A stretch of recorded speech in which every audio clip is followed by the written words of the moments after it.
community, but they do say that if the international community wants to help, then the one thing they should do is impose a no-fly zone sooner rather than later. That will improve the safety incredibly for the people. It will make sure that it's very difficult for the regime to bring in foreign mercenaries into the country and fly them to these areas like it happened at the beginning of this uprising. So certainly trying to look at what's happening in the country and outside of the country, and trying to decide to understand how isolated is Gaddafi at the moment. There is an impression on the ground here that at the moment he is only surrounded by his closest loyalists. That means people from his own tribe, his close relatives, and that would be about it according to what people believe here.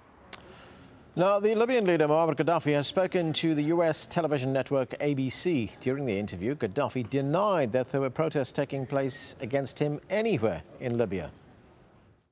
They love me, all my people with me. They love me all. But if they do love they will die to protect me, my people. No. Well, US Secretary of State Hillary Clinton has signaled that the US is further hardening its stance against the Libyan regime.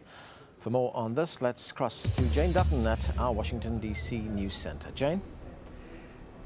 Thanks, Anand. US officials are lining up to send a message to the Gaddafi regime. Clinton said that, quote, all options remain on the table in regard to the situation in Libya. And the US ambassador to the UN called on Gaddafi to put an end to the bloodshed in his country immediately. Meanwhile, US President Barack Obama has discussed the continuing crisis in Libya with the UN's Secretary General Ban Ki-moon.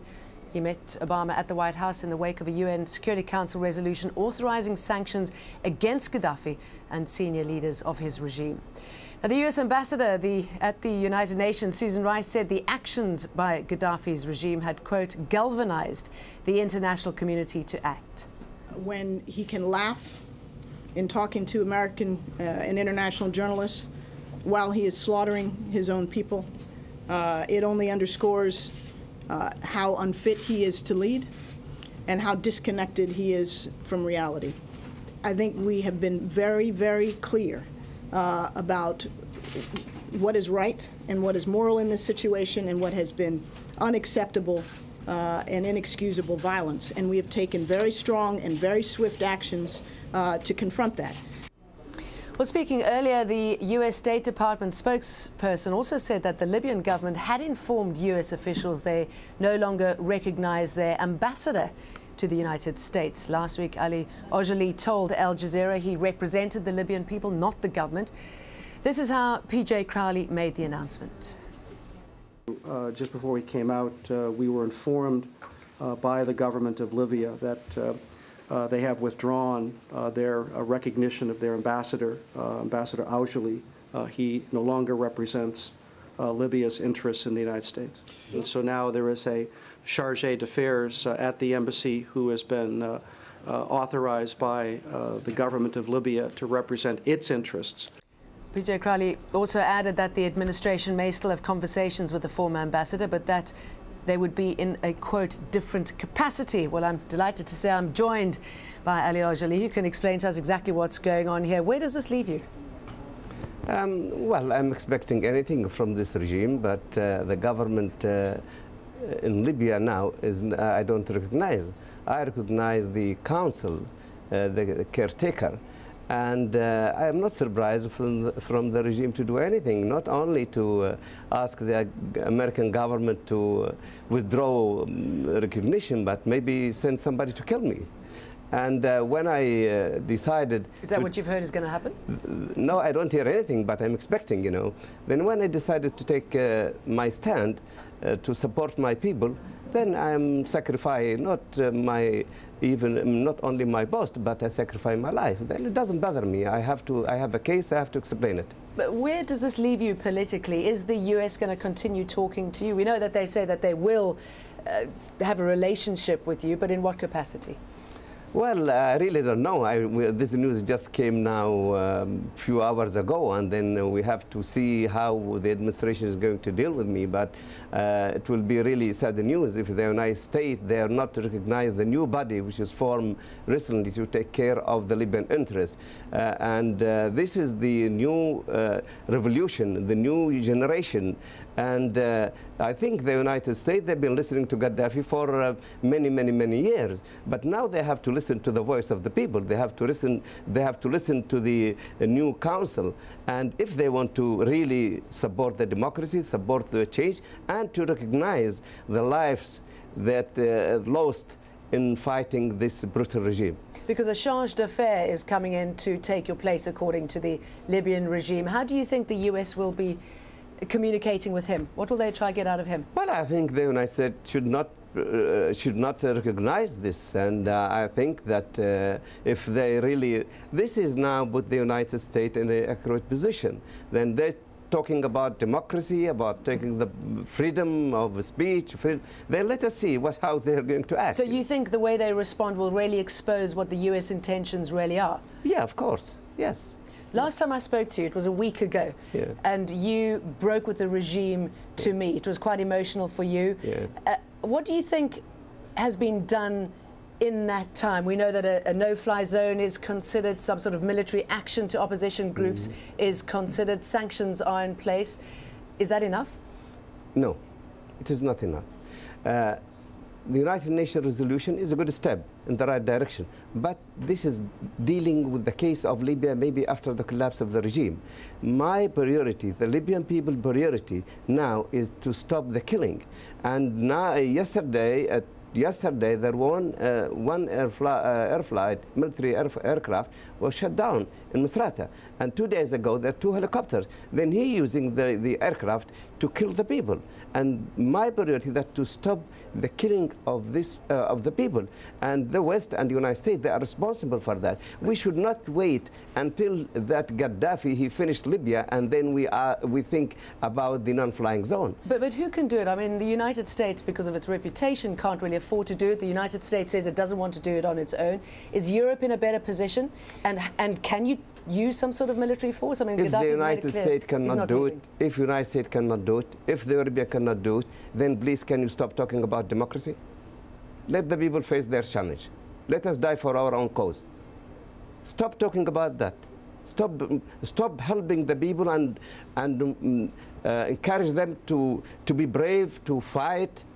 Stop doing that. Then don't do this for the people and put them in the middle of fire, and then you tell, no, we cannot do it, we have some excuse, we have to consult our alliance. No, this is not the case. Then please stop talking about democracy, stop talking about human rights, stop talking about freedom of speech, stop talking about all this nonsense then. This is nonsense now. If the United States, they didn't take a right position now with the Western countries, then this is a disaster of the century. So there you're saying, AlJazeera, that this is a pivotal point for the US, and you're hoping certainly that they'll continue to recognize you as ambassador. Thanks very much for talking to us. Thank you very much. Again. Thank you very much. That's all from us for now, from Washington. Back to you in Doha. Well, several organizations are calling for Libya to be suspended from the United Nations Human Rights Council. On Tuesday, the UN General Assembly is meeting to debate the issue. Joining us now from Tel Aviv is Hillel Neuer, the Executive Director at UN Watch, a human rights organization based in Geneva. Thanks for joining us, sir. When we look at what's been going on, this call for Libya to be suspended, now the General Assembly going to debate that, is this all too little too late?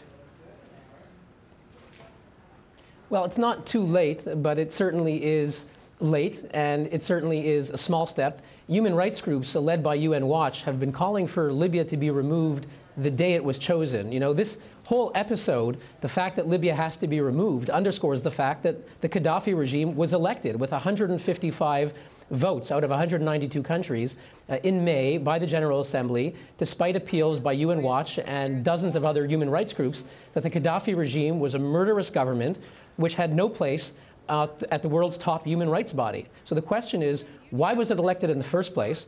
And the question is what will the UN do going forward with other murderous and oppressive regimes who sit on the Human Rights Council?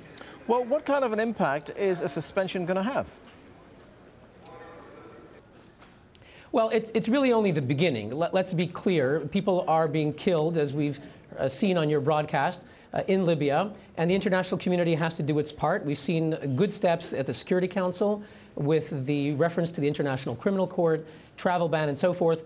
The suspension of Libya from the Human Rights Council is a symbol. It signals to the regime that the international community rejects Libya's credentials as a government that supports human rights. Of course, it is a country that has systematically violated human rights, and it's something that everybody knew.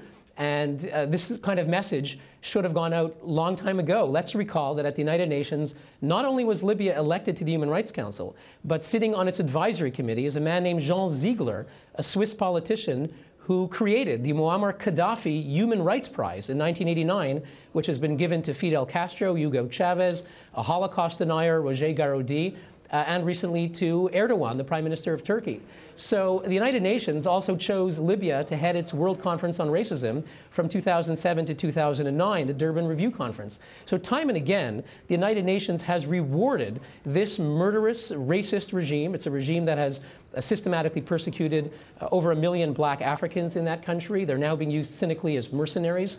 So all of this has been known, and that the United Nations has not only turned a blind eye to these abuses, but has rewarded this regime. Libya was also the president of the General Assembly only a year ago. Libya, a couple years ago, was sitting on the Security Council. Every door that the United Nations has was open to Libya. Colonel Gaddafi's daughter, Aisha Gaddafi, was a quote-unquote goodwill ambassador of the UNDP. So this is really a wake-up call to the United Nations. We're going to have to leave it there. Thanks for joining us. Still ahead on the program, a former British security officer is given a life sentence for murder in Iraq. We'll have a full report after the break.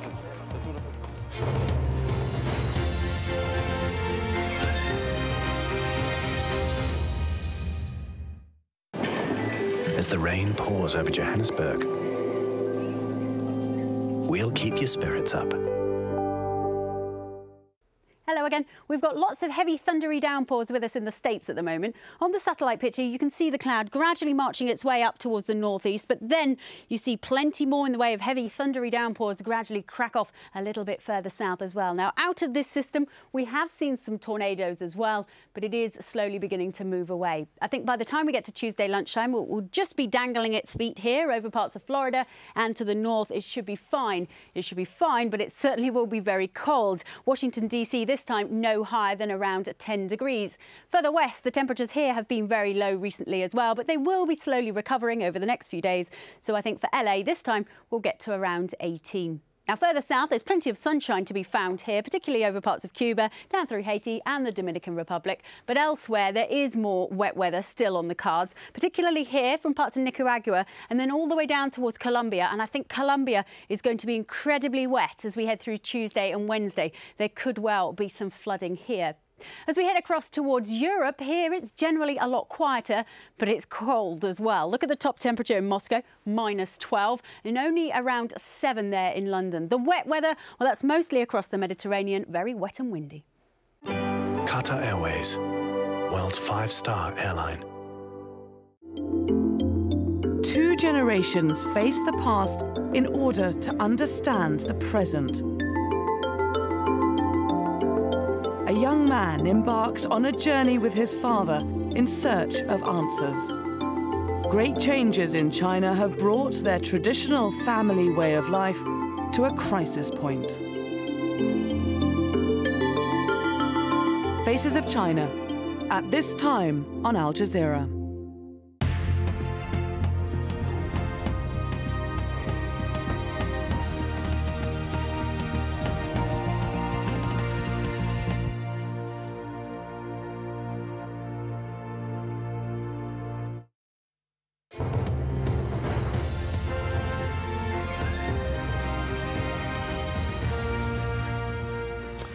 Welcome back. Here's a reminder of our top story. Libya's Air Force has reportedly bombed an ammunition depot held by opposition forces in the city of AlJazeera. And the online edition of Corina newspaper says several people are dead in the capital, Tripoli, after forces loyal to Libyan leader Muammar Gaddafi opened fire to disperse a protest. The European Union has approved wide-ranging sanctions on Libya, including an arms embargo, a visa ban and a freeze on assets. U.S. Secretary of State Hillary Clinton says it's time for Gaddafi to go. And President Barack Obama has met with UN Secretary General Ban Ki-moon to discuss the ongoing crisis in Libya. It comes as the U.S. Treasury